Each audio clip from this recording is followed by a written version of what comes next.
വിഷ്ണുശാലിനിയുടെ latest എപ്പിസോഡിൽ സത്യഭാമയാണെങ്കിൽ മരുന്ന് വാങ്ങാൻ പറഞ്ഞു വിട്ട പിള്ളയെ കാത്തു നിൽക്കുന്നുണ്ട്. കുറച്ച് സമയത്തിന് ശേഷം പിള്ളയാണെങ്കിൽ മരുന്നൊക്കെ ആയിട്ട് വരുന്നുണ്ട്. അന്നേരം എത്ര നേരമായി പോയിട്ട് എന്ന് പറഞ്ഞ് ഭാമ ആദ്യം കുറേ വഴക്കൊക്കെ പറയുന്നുണ്ട്. അന്നേരം കുറച്ചേ കിട്ടിയുള്ളൂ, പ്രഷറിൻ്റെ ഗുളിക കൊടുക്കാനുള്ള സമയമായി, രാഘവേട്ടന് കൊടുക്കാനുള്ള സമയമായി എന്നൊക്കെ പറയുന്നുണ്ട്. അന്നേരം നേരത്തെ വാങ്ങി വയ്ക്കാറുള്ളതല്ലേ, ഇതെന്താ താമസിച്ചു പോയതെന്നൊക്കെ പിള്ളയും ചോദിക്കുന്നുണ്ട്. അന്നേരം തേച്ച് കുളിക്കാനുള്ള കുഴമ്പ് വാങ്ങിച്ചില്ലേ, അത് വാങ്ങിയില്ലേ എന്നൊക്കെ ഓരോന്ന് ചോദിക്കുമ്പോൾ എല്ലാം വാങ്ങിച്ചു, പക്ഷേ മൊത്തത്തിലൊന്നും കിട്ടിയില്ല, അതിന് കുറച്ച് വിലയും കൂടുതലാണ്, അത് പിന്നീടായാലും വാങ്ങാമല്ലോ, ഇപ്പോഴത്തേക്കുള്ളത് കിട്ടിയെന്ന് പറയുന്നുണ്ട്.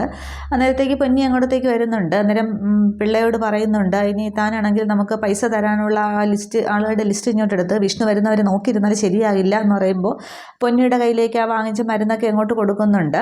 എന്നിട്ട് പിള്ള പോയി ബുക്ക് എടുത്തുകൊണ്ട് വരികയാണ്. എന്നിട്ട് പിള്ള ചോദിക്കുന്നുണ്ട്, പിന്നെ കാശ് മരുന്നിനൊക്കെ വില കൂടുതലാണ്, ശാലിനി കുഞ്ഞിനോടൊന്ന് പറഞ്ഞാൽ എന്ന് പറയുമ്പോൾ ശാലിനി എന്ത് വേണമെങ്കിലും ചെയ്യും, പക്ഷേ വീട്ടിലെ കാര്യങ്ങളും രാഘവേട്ടൻ്റെ മരുന്നും ഇവിടുത്തെ ചിലവും ഒക്കെ ഞാനല്ലേ നോക്കുന്നത്, അതിന് മക്കളെയോ മരുമക്കളെയോ ഒന്നും ബുദ്ധി പിടിച്ചിട്ടില്ല, നമുക്ക് പുറത്ത് ഒരുപാട് കാശ് കിട്ടാനുണ്ട്, അതൊക്കെ കിട്ടിയാൽ ഒറ്റ ദിവസം കൊണ്ട് നമ്മുടെ പ്രശ്നമൊക്കെ തീരാവുന്നതേ ഉള്ളൂ, ആ ബുക്കിംഗ് എടുത്തേ ഞാൻ വിളിച്ച് ഓരോരുത്തരായിട്ട് വിളിച്ച് നോക്കട്ടെ എന്ന് പറഞ്ഞിട്ട് ഭാമ പിള്ളയുടെ കയ്യിൽ നിന്നും ആ ലിസ്റ്റ് അടങ്ങുന്ന ബുക്ക് വാങ്ങിയിട്ട് ആദ്യം ഒരു സുധാകരൻ എന്ന് പറയുന്ന ആളിനെ ഫോൺ ചെയ്യുന്നുണ്ട്. അന്നേരം എന്താ സത്യാമ്മയെന്ന് ചോദിക്കുമ്പോൾ അത് 3 മാസത്തെ കുടിശ്ശികയുണ്ട്, 40,000 രൂപയോളം വരും എന്ന് പറയുമ്പോൾ ഏത് കാശ് എന്നിങ്ങനെ ഇയാൾ എടുത്ത വാല്യൂ ചോദിക്കുന്നുണ്ട്. അന്നേരം എനിക്ക് തരാനുള്ള കാശിൻ്റെ കാര്യമാണ് പറയുന്നത് എന്ന് പറയുമ്പോൾ അതൊക്കെ വിഷ്ണു ഒന്ന് വാങ്ങിച്ചുകൊണ്ട് പോയല്ലോ, വിഷ്ണുവിൻ്റെ കയ്യിൽ എല്ലാം കൊടുത്തല്ലോ, ഒരു മുടക്കവും ഇല്ല എന്ന് പറയുന്നുണ്ട്. അന്നേരം ഭാമ ആകെ അങ്ങ് ഷോക്കാവുന്നുണ്ട്. അതിനുശേഷം ഭാമ ഫോൺ വയ്ക്കുകയാണ്. എന്നിട്ട് അത് വിഷ്ണു വാങ്ങിക്കൊണ്ട് പോയി എന്നോട് പറഞ്ഞില്ലല്ലോ എന്നൊക്കെ ഭാമ പിള്ളയോട് തന്നെ പറയുന്നുണ്ട്. അതിനുശേഷം വേറൊരാളെ ഫോൺ ചെയ്യുന്നുണ്ട്. അന്നേരം എന്താ സത്യാമ്മയും ചോദിക്കും, പണത്തിന് വല്ല ആവശ്യമുണ്ടോ എന്നറിയാൻ വിളിച്ചതാണോ എന്ന് അയാളും ചോദിക്കുന്നുണ്ട്. അന്നേരം ഇങ്ങോട്ട് തരാനുള്ള പൈസ എന്ന് പറയുമ്പോൾ അതെല്ലാം വിഷ്ണുവിൻ്റെ കൈ കൊടുത്തല്ലോ, എല്ലാം 54,000 രൂപ കൊടുത്തിട്ടുണ്ട്, ഒരു രൂപ പോലും കുറച്ച് തന്നില്ല, ഇനി ഇപ്പോൾ ആവശ്യമൊന്നുമില്ല, എന്തെങ്കിലും ഉണ്ടെങ്കിൽ ഞാൻ വിളിക്കാമെന്ന് പറഞ്ഞ് അയാളും ഫോൺ വയ്ക്കുന്നുണ്ട്. അന്നേരം ഭാമ ആകെ അങ്ങ് ടെൻഷൻ ആവുന്നുണ്ട്. ഈശ്വര, ഈ പൈസ എല്ലാം കൂടി വാങ്ങിച്ചുകൊണ്ട് അവൻ എങ്ങോട്ടാണ് പോയത് എന്നിങ്ങനെ ആലോചിച്ച് ഭാമ സങ്കടപ്പെട്ടിട്ട് വേറൊരാളിൻ്റെ പേര് പറയുന്നുണ്ട്, മുകുന്ദൻ്റെ കടയിൽ പോയി താൻ ആ പലിശങ്ങ് വാങ്ങിക്കൊണ്ട് പോവാം, അതൊരു ചെറിയ എമൗണ്ടാണ്, അതിലേക്ക് വിഷ്ണു കൈകടത്തി കാണില്ല എന്ന് പറഞ്ഞ് പിള്ളയെ പറഞ്ഞു വിടുന്നുണ്ട്. അതിനുശേഷം ഭാമ ഇങ്ങനെ വിഷമിച്ചിരിക്കുകയാണ്. ഈ വീടിൻ്റെ അടിത്തറ വരെ തോണ്ടിയിട്ടാണ് അവൻ പോയിരിക്കുന്നത്, എന്നെ പറ്റിച്ചിട്ട് എവിടെ പോയാലും രക്ഷപ്പെടുത്തുന്നില്ല എന്ന് പറഞ്ഞിട്ട് ഭാമ വിഷമിച്ചിരിക്കുന്നുണ്ട്. ഭാമയ്ക്ക് കയ്യിലുള്ള കാശെല്ലാം ഓരോരുത്തർക്ക് പലിശ കൊടുത്തിരുന്നു, അത് എല്ലാം വിഷ്ണു വാങ്ങിക്കൊണ്ട് പോവുകയും ചെയ്തു. മുന്നോട്ടുള്ള ഇതിന് ഭാമയുടെ കയ്യിലാണെങ്കിൽ പൈസയില്ല, എല്ലാം ഒന്ന് ഉണ്ടാക്കി വരികയായിരുന്നു, ഇതിപ്പോൾ എന്താ ഈശ്വര എന്നൊക്കെ പറഞ്ഞ് ഭാമ വിഷമിച്ചിരിക്കുന്നുണ്ട്. ഇതേ സമയം സത്യഭാമയും ശാലിനിയും ശാരദാമ്മയും കൂടി ആ ഒരു പറഞ്ഞ ജ്യോത്സ്യനെ കാണാനായിട്ട് ചെല്ലുന്നുണ്ട്. അന്നേരം പിന്നെ എൻ്റെ മകളുടെ ഭർത്താവാണ് വിഷ്ണു എന്ന് പറയുന്നത്, ഇവരുമായിട്ട് നല്ല സ്നേഹത്തിലാണ്, കുഞ്ഞുങ്ങളെയും ഭാര്യയും കാണാതിരിക്കാനായിട്ട് സാധിക്കില്ല, പക്ഷേ ഇപ്പോൾ മാറി നിൽക്കുകയാണെന്ന് പറയുമ്പോൾ അപ്പോൾ സ്വമേധയാ ആൾ വീട്ടിൽ നിന്നും വിട്ട് നിൽക്കാറില്ല, അപ്പോൾ എന്തെങ്കിലും അപകടം പറ്റിയോ, എവിടെയാണുള്ളതെന്ന് അറിയണം, അതെല്ലാം ചോദിക്കുന്നുണ്ട്. അന്നേരം അവർ പറയുന്നുണ്ട്. തുടർന്നാണെങ്കിൽ ശാലിനിയോട് പറയുന്നുണ്ട്, ഈ പിന്നെ പൂജാരി ആണെങ്കിൽ ജ്യോത്സ്യനാണെങ്കിലും ഒരു നല്ല ഭസ്മം എടുത്ത ഫ്രണ്ടിലിരിക്കുന്ന ഉരുളിയിലേക്ക് ഇടുന്നുണ്ട്. എന്നിട്ട് മനസ്സ് നന്നായിട്ട് പ്രാർത്ഥിച്ച് ആ ഉരുളിയിലേക്ക് നോക്കും, എന്തെങ്കിലും കാണുന്നുണ്ടോ എന്ന് ചോദിക്കുന്നുണ്ട് ശാലിനിയോട് ശാരദാമ്മയോട്. അന്നേരം അവർ നോക്കിയിട്ട് ഇല്ല, ഒന്നും കാണുന്നില്ല എന്ന് പറയുന്നുണ്ട്. അതിനുശേഷമാണെങ്കിൽ ജ്യോത്സ്യം പറയുന്നുണ്ട്, മുന്നിൽ ഇരിക്കുന്ന താലത്തിൽ നിന്നും കുറച്ച് പൂക്കളെടുത്ത് ഹൃദയത്തോട് ചേർത്ത് പിടിച്ചിട്ട് നന്നായിട്ട് പ്രാർത്ഥിക്കണം, ഞാൻ പറഞ്ഞതിന് ശേഷമേ കണ്ണു തുറക്കാവൂ എന്ന് പറയുമ്പോൾ ശാലിനിയും ശാരദാമ്മയും അതുപോലെ ചെയ്യുന്നുണ്ട്. ഈ സമയം അതിനു മുന്നേ ശാലിനിയോട് പറയുന്നുണ്ട് ഫ്രണ്ടിലിരിക്കുന്നതെന്നും കുറച്ച് വെറ്റിലെടുത്ത് കൊടുക്കാനായിട്ട്, അത് ശാലിനി എടുത്ത് കൊടുക്കുന്നുണ്ട്. അത് 4 എന്ന് പറഞ്ഞ് എണ്ണി ഈ പൂജാരി അങ്ങോട്ട് മാറ്റി വയ്ക്കുന്നുണ്ട്. ഇവരിങ്ങനെ പൂവും പിടിച്ച് കണ്ണടച്ചിരിക്കുന്ന ആ ഒരു സമയത്ത് ഈ ജ്യോത്സ്യനാണെങ്കിൽ അതിൽ നിന്ന് ഒരു വെറ്റിലെടുത്ത് അതിൽ മഷി വരട്ടുന്നുണ്ട്. എന്നിട്ട് ഇവരോട് കണ്ണ് തുറക്കാൻ പറഞ്ഞിട്ട് ഇവരുടെ മുന്നിലേക്ക് വെച്ച് കൊടുത്തിട്ട് നന്നായിട്ട് പ്രാർത്ഥിച്ചിട്ട് ആൾ ഉള്ള ദിശയും ദിക്കും ഒക്കെ കാണിച്ചു തരണേ എന്നൊക്കെ പറഞ്ഞിട്ട് അതിലേക്ക് നോക്കാൻ പറഞ്ഞിട്ട് എന്തെങ്കിലും കാണുന്നുണ്ടോ എന്ന് ചോദിക്കുകയാണ്. അന്നേരവും ഇവർക്കൊന്നും കാണുന്നില്ല. ശാലിനി അകപ്പാടെ ഇങ്ങനെ വിഷമിച്ചിരിക്കണില്ല, ഒന്നും കാണാൻ സാധിക്കുന്നില്ല എന്ന് പറയുന്നുണ്ട്. തുടർന്ന് പിന്നെ ജ്യോത്സ്യനാണെങ്കിൽ ആളുടെ ജാതകം കൊണ്ടുവന്നിട്ടുണ്ടോ എന്ന് ചോദിക്കുന്നുണ്ട്. അന്നേരം അത് ഉണ്ട് എന്ന് പറഞ്ഞ് ശാരദാമ്മ കൊടുക്കുകയാണ്. അത് നോക്കിയ ശേഷമാണെങ്കിൽ ഈ പൂജാരി പറയുന്നുണ്ട്, തുറന്ന് പറയുന്നത് കൊണ്ട് ഒന്നും തോന്നരുത്, ഈ ജാതകക്കാരൻ്റെ ഭൂമിയിലെ ലക്ഷ്യങ്ങൾ അവസാനിച്ചിരിക്കുകയാണെന്ന് പറയുമ്പോൾ മനസ്സിലായില്ല എന്നിങ്ങനെ ശാരദാമ്മ പറയുന്നുണ്ട്.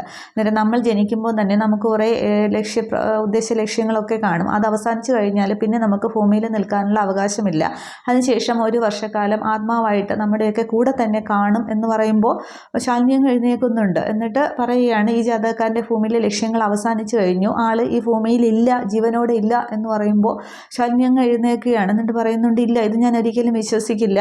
എൻ്റെ വിഷ്ണുവേട്ടൻ ഈ ഭൂമിയുടെ ഈ ലോകത്തിലെ ഏതോ ഒരു കോണിൽ ജീവനോടെ ഇരിപ്പുണ്ട്, ഞാൻ എത്ര കാലം വേണമെങ്കിലും കാത്തിരിക്കാൻ തയ്യാറാണ്, ഞാൻ ഇതൊന്നും വിശ്വസിക്കില്ല പറഞ്ഞിട്ട് കരഞ്ഞുകൊണ്ട് ശാലിനി അങ്ങ് വെളിയിലേക്ക് ഇറങ്ങുന്നുണ്ട്. അങ്ങനെ ശാരദാമ്മ മോളെ എന്നൊക്കെ വിളിക്കുന്നുണ്ട്. എന്നിട്ട് ഈ ജ്യോത്സ്യനോട് പറയുന്നുണ്ട്, കുറേ കാലമായിട്ട് ഭർത്താവിനെ കാണാത്തതിൽ വിഷമിച്ചിരിക്കുകയാണ്, അതുകൊണ്ടാണ് അങ്ങനെ പറഞ്ഞത് എന്ന് പറയുമ്പോൾ ഓരോരുത്തർക്കും ഓരോ വിശ്വാസങ്ങളല്ലേ, ഞാൻ നോക്കി പറയുന്നതൊന്നും ഇത് അച്ചിട്ടമാണ്, ഇതുവരെ ഒന്നും മാറി സംഭവിച്ചിട്ടില്ല. രണ്ട് രീതിയിൽ ഞാൻ കണ്ടുപിടിക്കാൻ നോക്കി, പക്ഷെ പറ്റിയില്ല.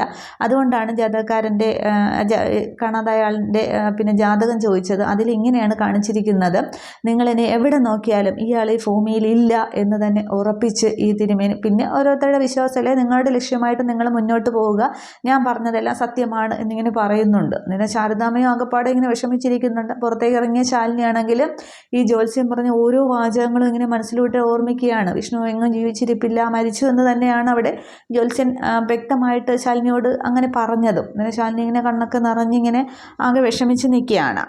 അതിനുശേഷം പിള്ളയാണെങ്കിൽ സത്യഭാമ പറഞ്ഞു വിട്ട ആളിൻ്റെ ആ കടയിലേക്ക്, മുകുന്ദൻ്റെ കടയിലേക്ക് ചെല്ലുന്നുണ്ട്. അന്നേരം സത്യാമ്മ തരാൻ, ഞാൻ സത്യാമ്മയുടെ വീട്ടിലെ കണക്കപ്പിള്ളയാണ്, തരാനുള്ള കാശ് വേണം, പലിശ വേണമെന്ന് പറയുകയാണ്. അതിന് തന്നെ ഞങ്ങൾക്ക് അറിയില്ലല്ലോ എന്ന് പറയുമ്പോൾ, അതിനല്ലേ ഞാൻ സത്യാമ്മയുടെ കണക്കപ്പിള്ളയാണെന്ന് പറഞ്ഞത്, നിങ്ങൾ തരാനുള്ള കൃത്യമായ കണക്ക് ഞാൻ പറഞ്ഞുതരാമെന്ന് പറഞ്ഞ് ബുക്കൊക്കെ തുറക്കുകയാണ്. അന്നേരം ഞങ്ങൾക്ക് തന്നെ അറിയില്ല, വിഷ്ണു അല്ലേ പൈസ തന്നപ്പോൾ വിഷ്ണു വരട്ടെ, വിഷ്ണു വന്നാലേ തരികയുള്ളൂ എന്ന് പറയുമ്പോൾ, എന്തായാലും കാശ് തന്നിട്ടേ പോകൂ, കിട്ടിയിട്ടേ പോകൂ എന്ന് പിള്ള പറയുമ്പോൾ, താൻ കൊണ്ടേ പോവുകയുള്ളൂ എന്ന് പറഞ്ഞിട്ട് അയാളാകെ ദേഷ്യത്തെ കൊടുക്കാതിരിക്കാനുള്ള അടവ് തന്നെയാണ്. പിള്ളയെ ഒരടി അങ്ങോട്ട് അടിക്കുമ്പോൾ പിള്ള ബുക്കും പേഴ്സും എല്ലാം കൂടെ ആയിട്ട് ചെന്ന് വീഴുന്നുണ്ട്. അന്നേരം കമലിനാണെങ്കിൽ ഓട്ടോയിൽ വരികയാണ്, ഓട്ടോയുടെ മുന്നിലേക്കാണ് ചെന്ന് വീഴുന്നത്. കമലിന് ഓടി ഇറങ്ങി ചെന്ന പിള്ളയെ പിടിച്ച് എഴുന്നേൽപ്പിക്കുന്നുണ്ട്. അന്നേരം എന്താ പിള്ള ചേട്ടാൻ ചോദിക്കുമ്പോൾ, തരാനുള്ള കാശ് ചോദിച്ചതാണ്, തരുന്നില്ല എന്ന് പറയുകയാണ്. അന്നേരം കമലിനും ആകെ കൂടെ ദേഷ്യത്തിലാണ്, എന്താടോ ഇത്, ചേട്ടൻ കലിപ്പിൽ തന്നെയാണല്ലോ, അവർ തരാനുള്ള കാശല്ലേ, അത് കൊടുത്താൽ പ്രശ്നം അങ്ങ് തീരുമല്ലോ എന്ന് പറയുകയാണ്. അന്നേരം കൊടുത്തല്ലോ, എന്തായാലും തനിക്കും വേണമെങ്കിൽ ഒന്നുകൂടെ തരാമെന്ന് പറയുമ്പോൾ കമലൻ പറയുന്നുണ്ട്, തന്നേ പോകത്തുള്ളൂ, മര്യാദയ്ക്ക് കാശെടുക്കുക, ഞാൻ കൊണ്ടേ പോവുള്ളൂ എന്ന് പറഞ്ഞ് കമലിന് നിൽക്കുമ്പോൾ അയാൾ കമലിന് വന്നിട്ട് കൊടുക്കുന്നുണ്ട്. അങ്ങനെ കമലൻ വീണ്ടും ദേഷ്യത്തോടെ അങ്ങോട്ട് ചെല്ലുമ്പോൾ അയാൾ തല്ലു എന്നുള്ള രീതിക്ക് തന്നെ നിൽക്കുകയാണ്. അവസാനം പിള്ള കമലിനെ പിടിച്ച് മാറ്റുന്നുണ്ട്. ഇത് നമ്മൾ കൂട്ടിയാൽ കൂടില്ല, വാ കമല നമുക്ക് പോകാമെന്ന് പറഞ്ഞുകൊണ്ട് കമലിനെ പിടിച്ച് ഓട്ടോയിലേക്ക് കയറുകയാണ്.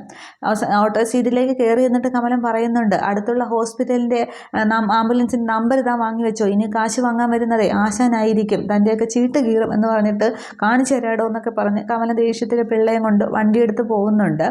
അന്നേരം ഈ പണം കൊടുക്കാനുള്ള ആൾ ആ ദേഷ്യത്തിൽ പറയണോ, പിന്നെ അവന്മാർ കാശ് വാങ്ങിച്ചത് തന്നെ എന്ന് പറഞ്ഞിട്ട് അയാൾ നിൽക്കുകയാണ്. അതിനുശേഷം അവിടെ വീട്ടിൽ മഹേന്ദ്രനാണെങ്കിൽ ഓരോരുത്തരായിട്ട് ഇങ്ങനെ കല്യാണമൊക്കെ വിളിക്കുന്നുണ്ട്. ഓരോരുത്തരും പറയുകയാണ്, ഈ വരുന്ന ഞായറാഴ്ചയാണ്, ഗോകുലം ഓഡിറ്റോറിയത്തിൽ വെച്ചാണെന്നൊക്കെ പറയുന്നുണ്ട്. സ്വാമി അടുത്ത് തന്നെ നിൽക്കുന്നുണ്ട്. ഫോൺ വെച്ച ശേഷമാണെങ്കിൽ പിന്നെ മഹേന്ദ്രൻ പറയുന്നുണ്ട്, ഓരോരുത്തർക്ക് എന്തൊക്കെ അറിയേണ്ടത്, ഒളിച്ചോടിയതാണോ പിന്നെ പ്രേമമാണോ എന്നൊക്കെ ചോദിക്കുന്നുണ്ട്. അന്നേരം അച്ഛൻ്റെ പാത മകൻ പിന്തുടർന്നോ എന്ന് അറിയാനായിരിക്കും എന്നിങ്ങനെ സ്വാമി പറയുന്നുണ്ട്. അന്നേരം അപ്പോൾ താൻ അതൊക്കെ അങ്ങോട്ട് ഊഹിച്ചെടുത്തു എന്ന് പറയുമ്പോൾ നിർമ്മലയൊക്കെ അങ്ങോട്ടത്തേക്ക് വന്ന് നിൽക്കുന്നുണ്ട്. തുടർന്ന് ഓരോരുത്തരായിട്ട് ഇവനിങ്ങനെ വിളിക്കുകയാണ്, ഫോൺ വിളിക്കുന്നുണ്ട്. ഈ സമയത്ത് പിന്നെ ഡെയ്സി ആണെങ്കിൽ ആകെ ദേഷ്യത്തിൽ ഇങ്ങനെ സ്കൂട്ടിയിൽ വന്ന് നിൽക്കുന്നുണ്ട്. അന്നേരം ആ മോള് വന്നോ എന്നിങ്ങനെ സ്വാമി ചോദിക്കുന്നുണ്ട്. അന്നേരം ശിവൻ എന്തെയും ചോദിക്കുന്നുണ്ട്. അന്നേരം എന്താ കാര്യം ചോദിക്കുമ്പോൾ, അച്ഛൻ ഇതൊന്ന് നോക്കിക്കേ എന്ന് പറഞ്ഞിട്ട് തൻ്റെ ഫോൺ എടുത്ത് അതിലൊരു വീഡിയോ ഓണാക്കി മഹേന്ദ്രനെ കാണിച്ചു കൊടുക്കുന്നുണ്ട്.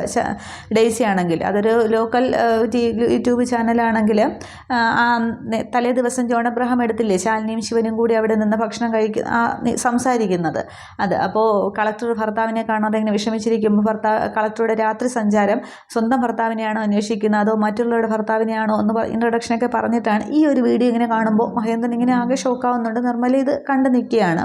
ഈ സമയത്ത് ശിവനാണെങ്കിൽ അവിടെ വെള്ളത്തിലെത്തുന്നുണ്ട്. ഡെയ്സിയുടെ സ്കൂട്ടി ഇങ്ങനെ മുറ്റത്തിരിക്കുന്നത് കണ്ട് നോക്കിയിട്ടൊക്കെയാണ് ശിവനകത്തേക്ക് കയറുന്നത്. എന്നിട്ട് അകത്തേക്ക് കയറുമ്പോൾ ഡെയ്സി ഇങ്ങനെ കാണുന്നുണ്ട്. അന്നേരം മഹേന്ദ്രനാണെങ്കിൽ നീ ഇത് കണ്ടോ എന്ന് പറഞ്ഞിട്ട് ആ ഒരു വീഡിയോ ശിവന് കാട്ടിക്കൊടുക്കുകയാണ്. അന്നേരം എന്താ സംഭവം ചോദിക്കുമ്പോൾ, അച്ഛൻ ഇത് മനസ്സിലായില്ലേ, ഇത് ഏതോ ലോക്കൽ യൂട്യൂബ് ചാനലാണ്, ഇത് അവൻ അറിയാവുന്ന പണി ഇതൊക്കെ ആയിരിക്കും, പക്ഷേ എനിക്കറിയാവുന്ന പണി അവന് താങ്ങൂല എന്നിങ്ങനെ പറയുന്നുണ്ട്. അന്നേരം നീ എന്തിനാ അവിടെ പോയി എന്ന് ചോദിക്കുന്നുണ്ട്. അന്നേരം തട്ടുകടയിൽ എന്തിനാച്ചാ പോകുന്നത്, ഭക്ഷണം കഴിക്കാനല്ലേ, ഞാൻ അവിടെ വെച്ച് അവരെ അവിചാരിതമായിട്ട് കണ്ടതാണെന്ന് പറയുമ്പോൾ നിനക്ക് അങ്ങനെ ഒരു പതിവില്ലല്ലോ എന്നിങ്ങനെ പറയുന്നുണ്ട്. അന്നേരം ഡെയ്സിയും പറയുന്നുണ്ട്, പിന്നെ കളക്ടർ വരുന്ന അതേ തട്ടുകടയിൽ തന്നെ പോയി അല്ലേ എന്ന് ചോദിക്കുന്നുണ്ട്. അന്നേരം ഞാൻ അവരെ അവിചാരിതമായിട്ട് കണ്ടതാണെന്ന് ആദ്യം ശിവൻ പറയുന്നുണ്ട്. പക്ഷേ ഡെയ്സി പറയുന്നുണ്ട്, നീ ഒരു ചതിയനാണ്, എന്നെ ചതിച്ചില്ലേ, അതുപോലെ ഇപ്പോൾ കളക്ടറെയും കൊണ്ട് ലോകം ചുറ്റാനായിരിക്കുമല്ലേ നിൻ്റെ പ്ലാൻ എന്ന് പറയുന്നുണ്ട്. അന്നേരം ഇതൊരു ചെറിയ കാര്യമല്ലേ എന്നിങ്ങനെ ശിവൻ പറയുമ്പോൾ, ചെറിയ കാര്യമല്ല, വലിയ കാര്യം തന്നെയാണ്. 51 ലക്ഷം വ്യൂസ് എന്ന് പറയുമ്പോൾ നിസ്സാര കാര്യമില്ല എന്ന് പറയുമ്പോൾ ശിവന് അകപ്പാടെ ഇങ്ങോട്ട് ദേഷ്യം വരുന്നുണ്ട്. അന്നേരം അതെ, വലിയ കാര്യം തന്നെയാണ്, ഞാൻ വരെ വിളിച്ച് പറഞ്ഞിട്ടാണ് കളക്ടർ ഇവിടെ വന്നത്, നിനക്കിപ്പോൾ എന്ത് ചെയ്യാൻ കഴിയും എന്നിങ്ങനെ ചോദിക്കുന്നുണ്ട്. ശിവൻ ദേഷ്യത്തിലാണ് ചോദിക്കുന്നത്. മഹേന്ദ്രൻ, നിർമ്മലയും സ്വാമിയൊക്കെ ഇത് നോക്കി നിൽക്കുന്നേ ഉള്ളൂ. അന്നേരം നീ ഒരു ചതിയൻ തന്നെയാണ്, അല്ലെങ്കിൽ എന്നെയും ചതിച്ചിട്ട് നീ ഇപ്പോൾ ഇങ്ങനെ പോകുമോ, നിനക്ക് നാണമില്ലേ 2 തോണിയിൽ കാല് ചവിട്ടാനായിട്ട് എന്നിങ്ങനെ ഡെയ്സി പറഞ്ഞു തീരുന്നതിന് മുമ്പേ ശിവനാണെങ്കിൽ ഡെയ്സിയുടെ കർണം നോക്കി ഒന്ന് പൊട്ടിക്കുകയാണ്. അടി കൊണ്ടാകെ പിന്നെ കവളത്തിങ്ങനെ കൈ വെച്ച് ഡെയ്സി ഇങ്ങനെ നോക്കിയിരിക്കുന്നു. പക്ഷേ ശിവനാകെ ഇങ്ങനെ തിളച്ച് നിൽക്കുകയാണ്. മഹേന്ദ്രൻ, നിർമ്മലയും സ്വാമിയൊക്കെ ഇത് നോക്കി നിൽക്കുന്നു. ഇത്രയുമേ കാണിക്കുന്നുള്ളൂ. അപ്പോൾ ആ ഒരു ഡെയ്സിയുടെ മനസ്സിൽ വീണ്ടും ഒരു കനലവിടെ വീഴുകയാണ് ചെയ്യുന്നത്. ശാലിനിയോട് ശിവൻ എന്തെങ്കിലും ഇതുണ്ടോ എന്നുള്ളത് എന്ന് വെച്ചാൽ മനഃപൂർവ്വം ഇപ്പോൾ ശിവൻ അവിടെ ഡെയ്സി ഒഴിവാക്കുകയാണല്ലോ, തന്നോട് സ്നേഹം കാണിക്കുന്നുമില്ല. അപ്പോൾ അതിൻ്റെ ആ ഒരു ദേഷ്യത്തിൽ വേറെ ഒരു സംശയമായിട്ട് തോന്നുന്നതാണ്. അതിന് എത്രത്തോളം പോകുമെന്ന് അറിയില്ല.